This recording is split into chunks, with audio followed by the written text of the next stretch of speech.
ठीक है, तो चलिए आप सभी बच्चे जो लाइव हैं देखिए। चलिए, तो यहां पर सारी चीजें लिखकर समझा जाएगा। संविधान की प्रस्तावना,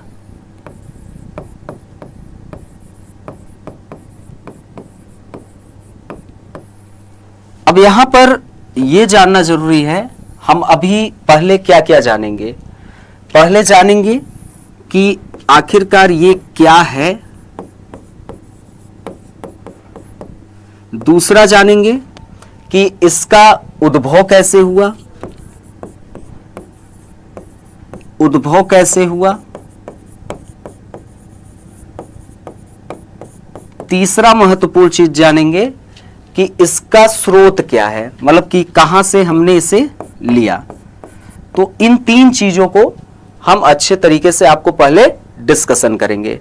ऑलराइट, आप सभी लोग कमेंट बॉक्स में कमेंट भी कर सकते हैं। यदि आपको कहीं पर कोई भी डाउट होता है, आपको कुछ क्वेश्चन पूछना है, तो आप हमसे आसानी से प्रश्न भी कर सकते हैं। ठीक है, तो चलिए पहले जानते हैं कि आखिरकार ये क्या है।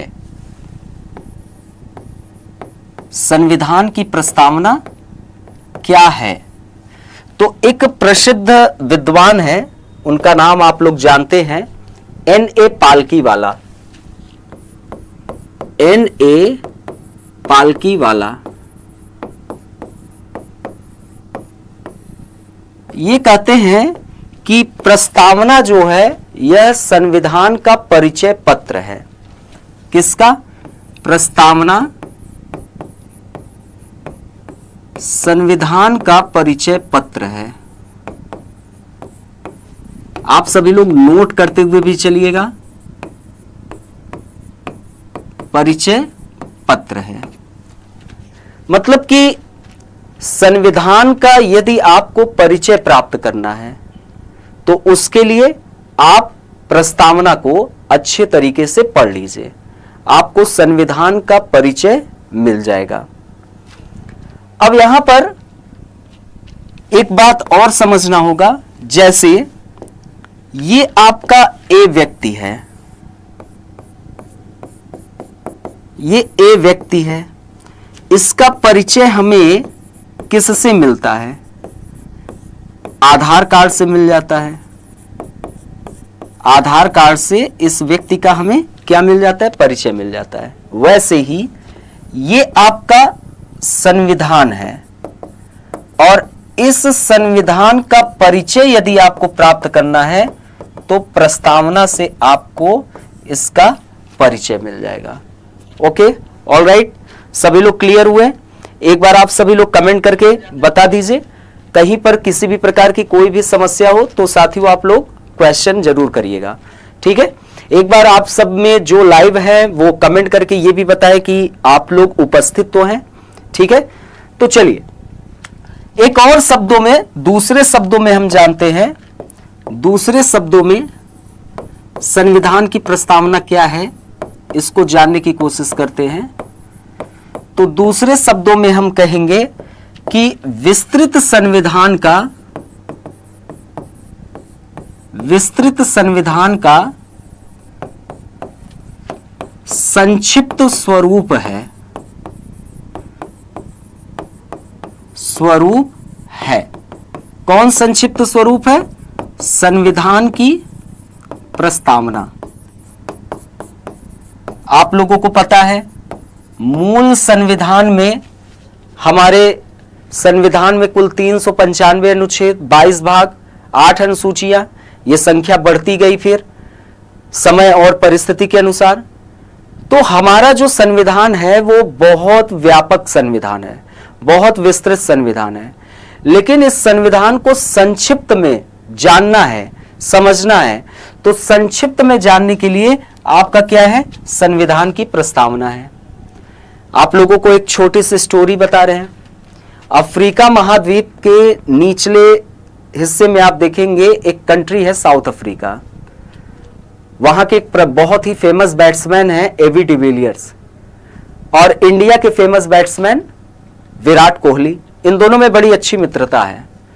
एबी डिविलियर्स एक बार भारत आए और विराट कोहली से बोले कि भाई आपके देश का संविधान मुझे जानना है, तो विराट कोहली सदमे में आ गए कि दुनिया का सबसे लंबा और लिखित संविधान को हम इनको कैसे चुटकियों में बता देंगे। तो फिर विराट कोहली ने संविधान को पढ़ा था, उनको प्रस्तावना के विषय में जानकारी थी। उन्होंने कहा कि आपको मैं परिचय कराता हूं, और उन्होंने संविधान की प्रस्तावना से ही संपूर्ण संविधान की एक परिचय करा दिया गया। ऑलराइट, तो सभी लोग अच्छे से समझने की कोशिश करिएगा। तो दूसरे शब्दों में आप लोग जान गए संविधान की प्रस्तावना क्या है। अब हम लोग जानेंगे, ये चीज हमारा क्लियर हो गया। अब हम जानते हैं कि इसका उद्भव कैसे हुआ। राइट, तो अब हम उद्भव के विषय में जानेंगे कि प्रस्तावना का उद्भव कैसे हुआ।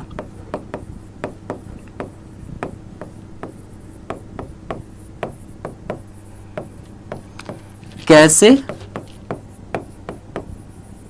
हुआ, तो इसमें आपको 2 डेट याद रखना है, कुछ नहीं, बस 2 डेट याद रखना है, आपका क्लियर हो जाएगा।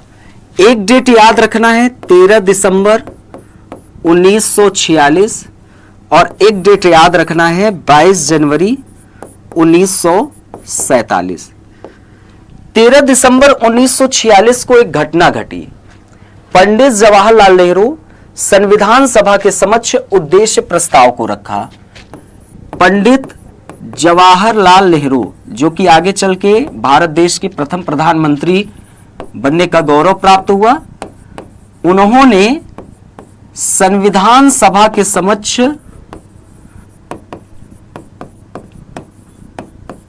क्या रखा? उद्देश्य प्रस्ताव को रखा। ठीक है, तो उद्देश्य प्रस्ताव को संविधान सभा के समक्ष किसने रखा? तो पंडित जवाहरलाल नेहरू। कब रखा? 13 दिसंबर 1946। किसके समक्ष रखा? तो संविधान सभा के समक्ष। ओके, अब फिर उसके बाद 22 जनवरी 1947 को इस उद्देश्य प्रस्ताव पर काफी डिबेट होती है। संविधान सभा की एक प्रमुख विशेषता यह थी, जो आपको जानना बेहद जरूरी है। विशेषता यह थी संविधान सभा की कि साथियों, जब तक सभी माननीय सदस्य किसी भी प्रस्ताव पर सहमत नहीं हो जाते थे, तब तक वह प्रस्ताव लागू नहीं होता था। यह चीज आप ध्यान रखिएगा, तब तक लागू नहीं होता था। जब सर्वसहमति हो गई, तो सर्वसहमति से इस उद्देश्य प्रस्ताव को 22 जनवरी 1947 को स्वीकार कर लिया जाता है, और इसी को हम संविधान की प्रस्तावना या उद्देशिका कहते हैं। सभी लोग क्लियर? एक बार सभी जो साथी हैं कमेंट करके अपना विचार भी देते रहें। अब हम जानते हैं तीसरे स्थान पे स्रोत। इसका स्रोत क्या है? स्रोत के विषय में भी जानना बेहद जरूरी है। स्रोत क्या है? तो देखो भाई, प्रस्तावना का जो विचार है, प्रस्तावना का विचार और प्रस्तावना की भाषा,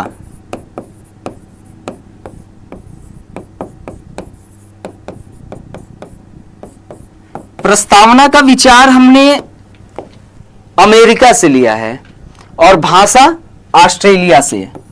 यह भी आपसे एग्जाम में प्रश्न पूछा जाता है। अमेरिका से और भाषा जो है ऑस्ट्रेलिया से लिया गया है। ऑलराइट, तो यह चीज भी आपको जानना बेहद जरूरी थी। यह भी आपके एग्जाम में प्रश्न पूछा जाता है, तो यह भी क्लियर हो गए। तो हम लोगों ने अब तक ये 3 महत्वपूर्ण चीज जान गए संविधान की प्रस्तावना के संदर्भ में। ये 3 महत्वपूर्ण चीजें हम लोगों ने जान लिया और हमारा क्लियर हो गया। अब हम लोगों को जानना है प्रस्तावना को। अब हम सरलीकरण करते हैं, क्योंकि प्रस्तावना आपका बहुत बड़ा है, तो इसको सरल करते हैं और सरल करके इसको हम टुकड़ों में बांटते हैं। तो प्रस्तावना को जब आप पढ़ेंगे तो इसमें 3 बातें दिखाई देगी। इसमें तीन बातें दिखाई देंगी। एक तो आपको बातें दिखाई देंगी, क्या चीज? संविधान के स्रोत के विषय में इसमें जानकारी दी गई है, संविधान के स्रोत के विषय में। दूसरी महत्वपूर्ण जानकारी दी गई है संविधान के दर्शन के विषय में, संविधान का स्वरूप या दर्शन के विषय में इसमें जानकारी दी गई है। और तीसरा महत्वपूर्ण संविधान के उद्देश्य के विषय में जानकारी दी गई है। अब जब हम इन तीन चीजों को जान लेंगे तो हमारा संविधान की प्रस्तावना से संबंधित हर एक महत्वपूर्ण बातें क्लियर हो जाएगी। ठीक है, तो अब हम लोग इन्हीं एक एक बिंदु को जानते हैं। पहले हम स्टार्ट करते हैं संविधान के स्रोत को, फिर उसके बाद आएंगे संविधान के दर्शन, और फिर उसके बाद संविधान के उद्देश्य। और जैसे ही मैं ये क्लियर कर दूंगा आपका पूरा प्रस्तावना खत्म हो जाएगा। तो आइए स्रोत के विषय में जानते हैं कि प्रस्तावना में स्रोत के विषय में क्या कहा गया है। तो प्रस्तावना में संविधान के स्रोत के विषय में जो जानकारी दी गई है वो चीज आप जानिए। स्रोत में कहा गया है, पहला शब्द आप पढ़िए, हम भारत के लोग ... इस संविधान को अंगीकृत, अधिनियमित एवं आत्मर्पित करते हैं। तो यहां पर हम भारत के लोग ...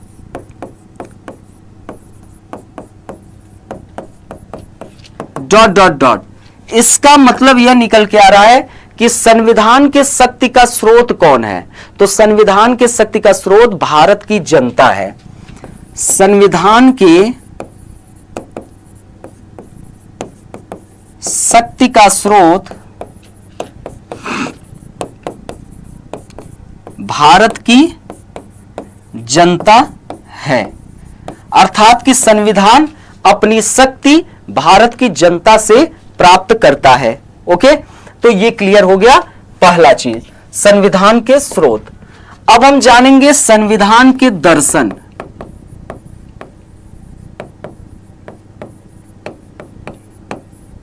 दर्शन या स्वरूप, इसको हम दो पार्ट में डिवाइड करते हैं। ये आपसे क्रम पूछा जाता है एग्जाम में। तो पहले हम जानते हैं मूल संविधान में क्या था और वर्तमान समय में क्या है। वर्तमान समय में क्या है? तो मूल संविधान में जो संविधान के दर्शन या स्वरूप का क्रम था वो था संपूर्ण प्रभुत्व संपन्न,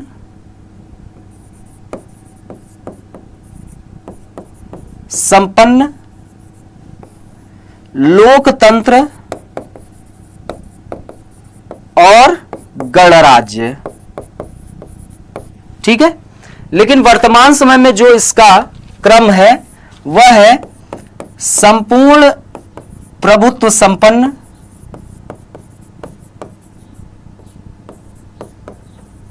समाजवाद, पंथनिरपेक्ष, लोकतंत्र और गणराज्य। तो वर्तमान समय में जो आपको दिखाई दे रहा है ये क्रम आपका मौजूद है, संपूर्ण प्रभुत्व संपन्न, समाजवाद, पंथनिरपेक्ष, लोकतंत्र और गणराज्य। तो ये चीज भी आपको याद रखना है। लेकिन यहां पर एक अमेंडमेंट हुआ था, वो अमेंडमेंट आपको याद करना है, 42 कॉन्स्टिट्यूशनल अमेंडमेंट 1976। इसके माध्यम से प्रस्तावना में 3 शब्द जोड़ते हैं, प्रस्तावना में 3 शब्द जोड़ते हैं। कौन कौन? समाजवाद, पंथनिरपेक्ष और अखंडता।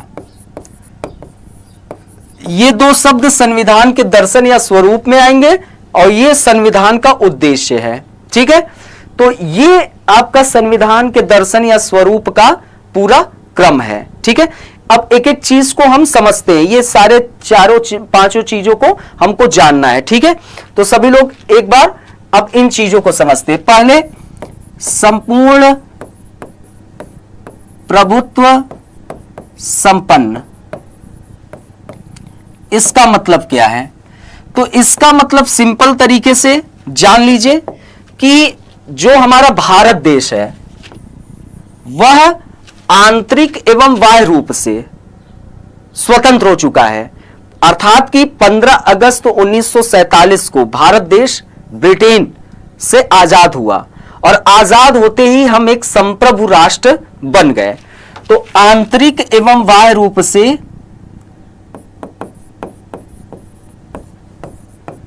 हम क्या कर सकते हैं? स्वतंत्र विधायन कर सकते हैं, और वह भी बिना किसी दबाव के, बिना किसी दबाव के। यहां पर आंतरिक का मतलब हम सामाजिक निर्णय हो, आर्थिक निर्णय हो, राजनीतिक निर्णय हो, हम पर अब किसी का दबाव नहीं है, हम स्वतंत्र निर्णय ले सकते हैं।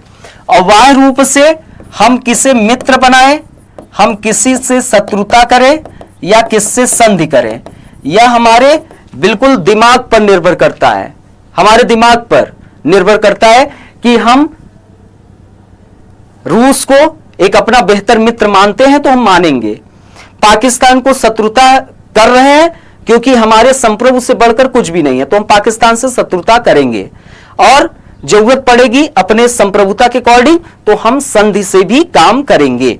तो यह हुआ संपूर्ण प्रभुत्व संपन्न का अर्थ। अब हम जानते हैं समाजवाद।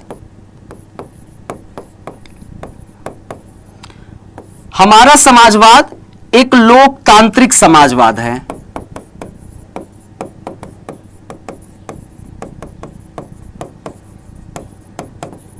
लोकतांत्रिक समाजवाद है, अर्थात कि हमारा जो समाजवाद है वह संपत्ति के केंद्रीकरण की प्रवृत्ति को रोकता है।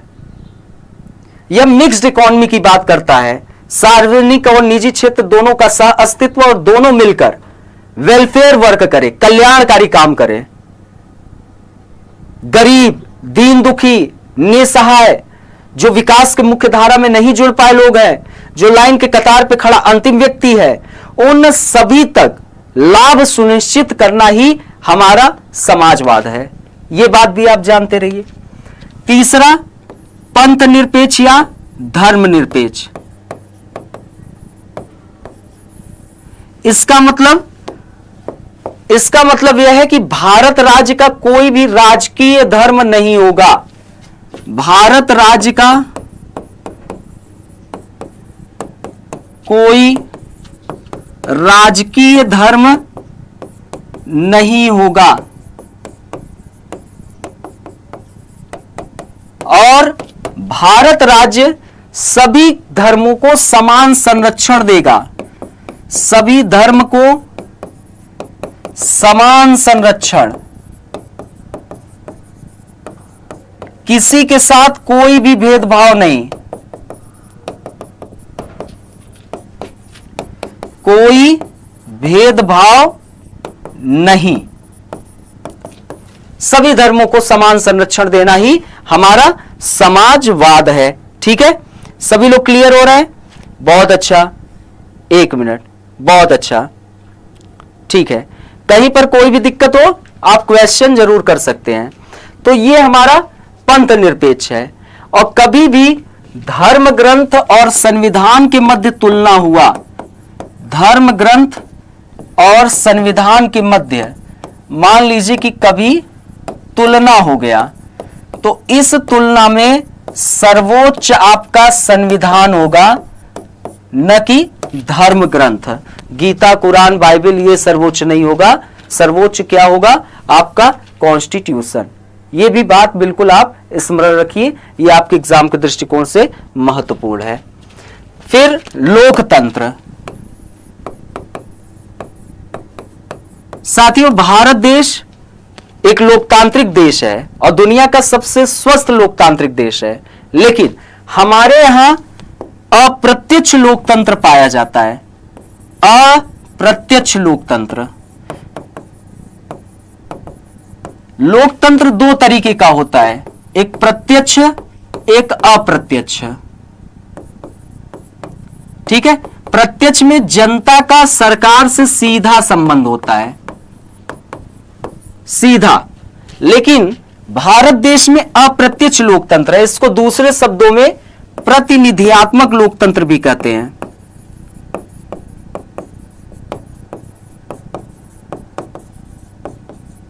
अर्थात कि जनता पहले अपने प्रतिनिधि को चुनेगा और फिर सभी प्रतिनिधि मिलकर सरकार का निर्माण करेंगे। तो जनता से सरकार का संबंध कैसा हुआ? अप्रत्यक्ष हुआ।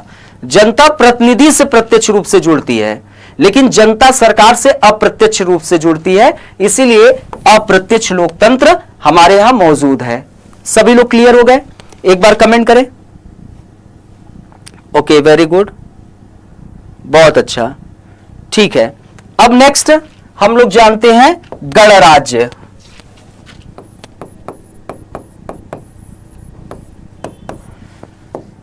अब गणराज्य का मतलब किसी भी प्रकार का वंशवाद ना हो। जैसे आप ब्रिटेन को देखेंगे तो ब्रिटेन में लोकतंत्र तो है, लेकिन ब्रिटेन में गणतंत्र नहीं है। ठीक है, भारत में लोकतंत्र भी है और गणतंत्र भी है। ठीक है, तो गणराज्य का मतलब वंशवाद न होना।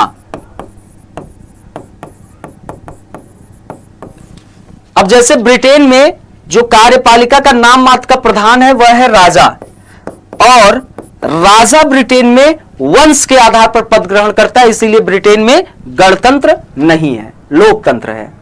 लेकिन भारत देश में क्या है कि जो हमारा कार्यपालिका का नाम मात्र का प्रधान राष्ट्रपति, वह अप्रत्यक्ष रूप से लेकिन जनता के चुने हुए प्रतिनिधि के माध्यम से पद प्राप्त करता है। जनता के चुने हुए प्रतिनिधि से पद प्राप्त करता है। इसीलिए ब्रिटेन में क्या है, लोकतंत्र के साथ साथ ब्रिटेन में गणतंत्र नहीं है, लेकिन भारत में लोकतंत्र के साथ साथ गणतंत्र मौजूद है। अब हम संविधान के दर्शन या स्वरूप को जान लिया कि संविधान का दर्शन या स्वरूप क्या है। अब हम जानते हैं संविधान का उद्देश्य।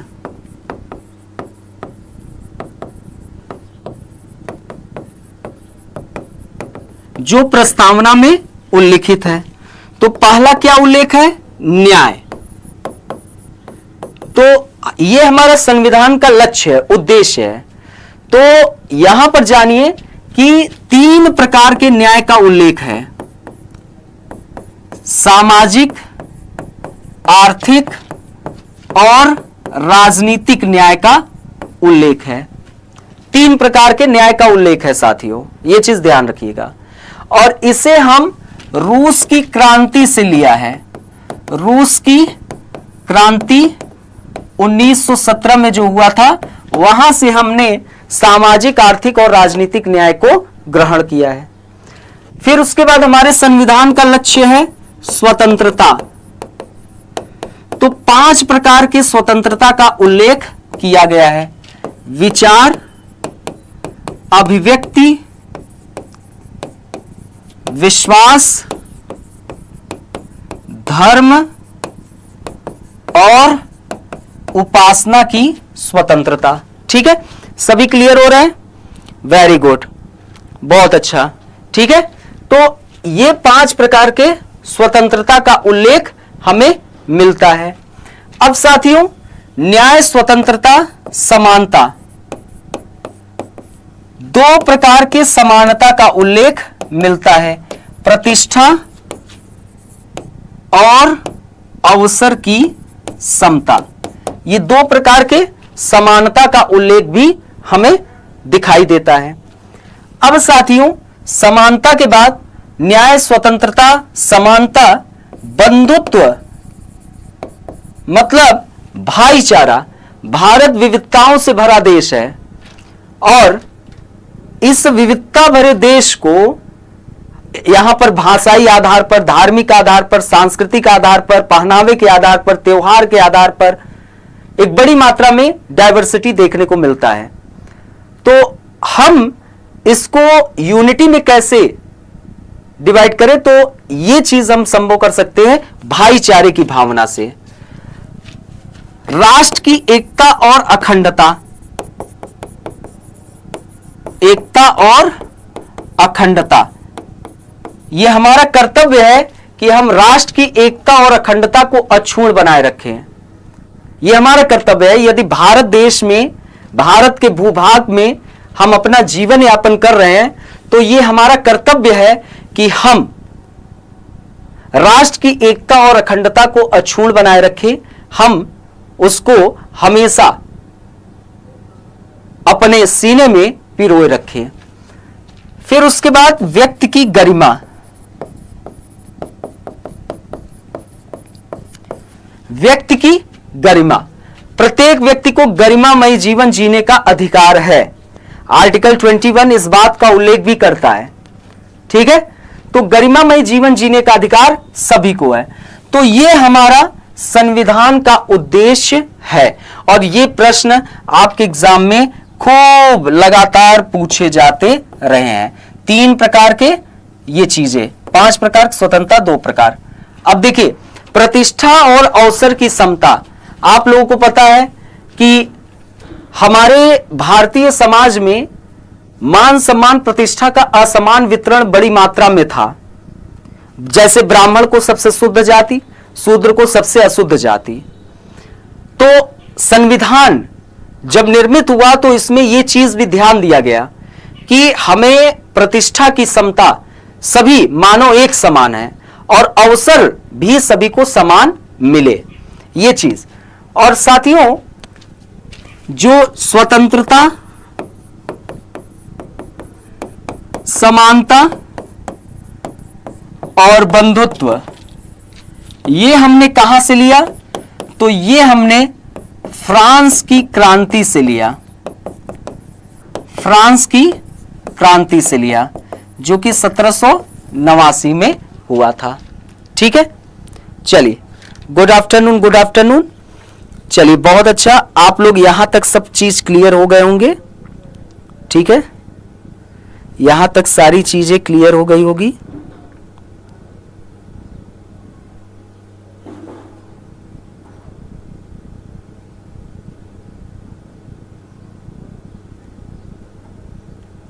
चलिए, 1 मिनट।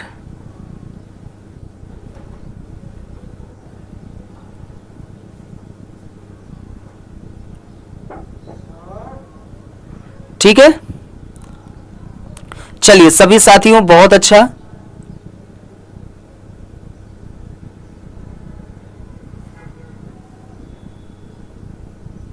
बहुत अच्छा।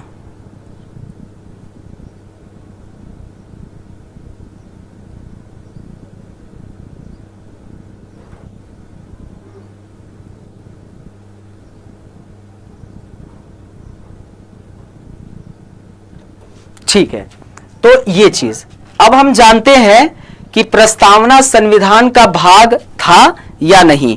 अब हम इस चीज को जानेंगे। ठीक है, सभी लोग एकदम बेहतरीन बेहतरीन, बहुत अच्छा। अब हम इस चीज को जानेंगे। ठीक है योगिता, कोई बात नहीं, कोई बात नहीं, आप क्लासेस को देख लीजिएगा। अब देखिए, आपको सिर्फ एक केस याद रखना है, केशवानंद भारती केस। इस केस के माध्यम से यह कहा गया कि प्रस्तावना संविधान का भाग है और प्रस्तावना में संशोधन भी हो सकता है, संशोधन भी हो सकता है, और वो भी संशोधन आर्टिकल 368 के तहत। ठीक है, आर्टिकल 368 के तहत। लेकिन एक महत्वपूर्ण बात ध्यान रखना है कि मूल संविधान को छोड़कर आप आर्टिकल 368 के तहत प्रस्तावना में संशोधन कर सकते हैं और प्रस्तावना संविधान का भाग है।